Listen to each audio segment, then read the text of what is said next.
हर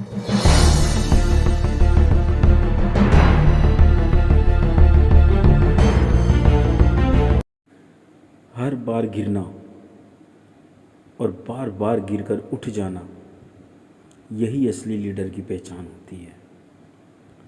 hi guys, मैं पांडे से पांडे लेकर आया हूँ आप लोगों के लिए दोबारा से एक छोटी कहानी। और ये कहानी एक ऐसे लड़के की जो बचपन से ही पढ़ने में बहुत तेज़ था। केवल उसके माँ बाप को नहीं, पूरे गांव, मोहल्ले, समाज, सोसाइटी को उस पर बड़ा गर्व था कि एक दिन ये लड़का जब बड़ा होगा तो ज़रूर कुछ ऐसा करेगा जिससे हमारे गांव का नाम रोशन हो जाएगा। समय के साथ साथ वो लड़का बड़ा होता गया। सारे गांव वालों की और अपने घर परिवार के जितने भी मेंबर थे, सबकी उम्मीदें बढ़ती गई। उनकी उम्मीदों का बढ़ना ठीक भी था। 8th में नंबर 1 रैंक, 9th में नंबर 1 रैंक, 10th क्लास में उसने टॉप किया और 12th में मेरिट लिस्ट लेकर पूरे स्टेट में नंबर 3 पर आया। दोस्तों, इतना तेज़ वो लड़का पढ़ाई में, लेकिन कहते हैं कि बुरी संगत का असर बहुत जल्दी चढ़ता है। बदलते समय के साथ उसमें भी बदलाव आने शुरू हो गए और जब वह कॉलेज जाने लगा तो कुछ गलत लड़कों के साथ फंस गया।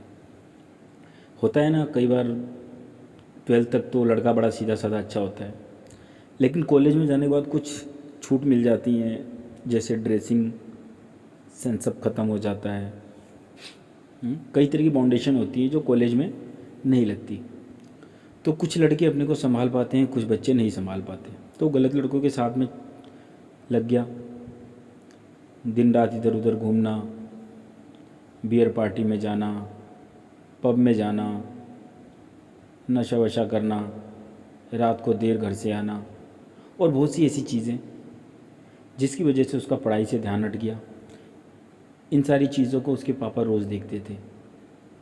कई बार उन्होंने टोका, लेकिन आज सुबह जब वो उठा तो उनके पिताजी ने उसे रोक लिया और बोला, बेटा तुम कर क्या रहे हो आजकल, क्या चल रहा है ये? तुम्हें कुछ पता भी है कि तुम्हारी गांव मोहल्ले में कितनी बदनामी हो रही है? जो लड़का कल तक इतना तेज़ पढ़ने में था, आज वो केवल आवारागर्दी कर रहा है। लड़के ने 1 मिनट का भी समय नहीं लगाया। उसने तुरंत जवाब दिया कि पापा आप तो रहने दीजिए, आप मुझे मत बोलिए। मेरे पास मेरी पढ़ाई का टैलेंट है, मेरे पास मेरे सर्टिफिकेट्स हैं, मेरे पास मेरी मेरिट है। आप चिंता ना करो, मेरा टाइम है। हर लड़की की उम्र होती है जब वो कॉलेज जाता है, थोड़ा घूमता फिरता है। अगर मैं थोड़ा घूम फिर लिया तो क्या बुरा कर दिया मैंने? और वो पापा को जवाब देकर चला गया। पापा बेचारे चुपचाप सुनकर शांत हो गए। उनकी मिसिज है, इन्होंने कहा कि आप बार बार लड़के को ऐसे मत टोका करो, वो बड़ा हो गया है। पापा ने बोला, इसी बात का तो डर है कि अब वो बड़ा हो गया है। दोस्तों, समय बदला, कॉलेज के एग्ज़ाम आए और जब रिज़ल्ट सामने आया तो बच्चा एक विषय में फेल था। वो इस बात को हज़म नहीं कर रहा था। उसके दिल में घर कर गई थी ये बात कि जो लड़का 12th तक हमेशा नंबर 1 पोजीशन से, नंबर 1 रैंक से फर्स्ट आता रहा, आखिर वो फेल कैसे हो गया? उसके दिमाग में टेंशन हो गई, डिप्रेशन में चला गया। न अपने भाई बहनों से बात करता था, न मम्मी पापा से बात करता। वो कमरे में अपने को उसने बंद कर लिया। काफ़ी समय तक वो अपने को कमरे में बंद रखता। माँ बाप बहुत परेशान हो गए। ये बात जैसे तैसे उसके 12th क्लास के जो प्रिंसिपल थे कॉलेज के, इंटर कॉलेज के, उनको पता चली। उन्होंने लड़के को बुलाया और बोला, बेटा कैसे हो? उन्होंने बोला, गुरुजी ठीक हूँ। और सुनाओ? बस गुरुजी आशीर्वाद है आपका, सही है। सर्दी का मौसम था। उनके प्रिंसिपल साहब अंगीठी में आग सेक रहे थे। कुछ देर में उन्होंने कोयले को खुड़खुड़ किया और एक मोटा सा कोयला निकाल के नीचे रख दिया और उस पर हाथ सेकने लगे।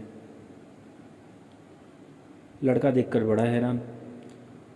थोड़ी ही देर में क्या हुआ कि कोयले के ऊपर राख की परत जम गई। ज़मीन पे जहाँ रखा उस पर मिट्टी विट्टी चिपक गई और उसकी जो गर्माहट थी, उसका जो तेजपना था, वो ख़त्म हो गया। लड़के ने बोला, सर ये क्या किया आपने? वो कोयला अच्छा खासा जो उस अंगीठी के अंदर जल रहा था, आपने उसको निकाल कर मिट्टी में रख दिया। प्रिंसिपल सर ने बोला, देखो बेटे, ये कोयला नहीं है।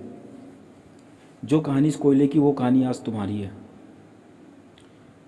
जब तक तुम अपने परिवार में थे, उनका मान सम्मान करते थे, उनकी बातें मानते थे, जिस तरह ये कोयला इन सभी कोयलों के साथ मिलकर जल रहा था, तब तक आप जीवन में तरक्की करते गए।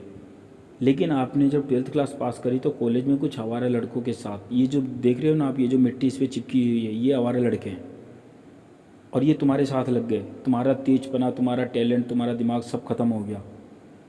और तुम्हारी गर्मी, तुम्हारी तपिश, जो तुम्हारी तपस्या थी, वो सब कुछ खत्म होगी इस कोयले की तरह। अगर तुम चाहते हो कि दोबारा जीवन में बाउंस बैक करना है, तो इस कोयले की तरह देखो, मैं इस कोयले को उठा के अंगीठी में रख दे रहा हूँ। प्रिंसिपल साहब ने कोयला उठाया और अंगीठी में रख दिया, और कुछ ही देर में वो कोयला दोबारा जलकर गर्मी देने लगा। बात लड़के को समझ में आ चुकी थी। उसने प्रिंसिपल सर के आगे पश्चाताप किया, उनके पैर छुए, आशीर्वाद लिया और कसम खाया कि अब वो उन लड़कों का साथ नहीं करेगा। कुछ ही समय में, अगले 6 मंथ के अंदर, उसने दोबारा एग्ज़ाम दिया और वो दोबारा अपने टॉप रैंक पे आ गया। तो दोस्तों, ज़िंदगी में कभी भी किसी हालात से, हो सकता है किसी कारणवश हम लोग अपनी ज़िंदगी में फ़ेल हो जाएं, पीछे गिर जाएं, ना चाहते हुए भी, लेकिन हमें अपने बड़ों की, अपने माता पिता की बातों को इग्नोर नहीं करना चाहिए। एक माँ बाप ही जो हमारी ज़िंदगी में हमेशा हमारी खुशी चाहते हैं। हमें कभी अपने से बड़ों का अनादर नहीं करना चाहिए। अगर हम ज़िंदगी में फ़ेल भी हो जाते हैं तो हमें बाउंस बैक करना चाहिए। आगे बढ़ने का नाम ही ज़िंदगी है।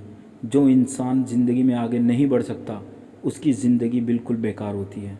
तो दोस्तों, आप लोग स्वस्थ रहें, सुखी रहें और हमेशा आगे बढ़ते रहें, क्योंकि ये कहानी किसी और की नहीं, आज हम और आपकी है। हमारी और आपकी ही कहानी है ये। तो दोस्तों, आपको ये कहानी कैसी लगी कमेंट करके ज़रूर बताएं, और अगर जो वीडियो अच्छी लग दी तो इसे लाइक और शेयर करना ना भूलें। Thank you. आपका दोस्त पांडेश्वर पांडे। जय हिंद, जय भारत।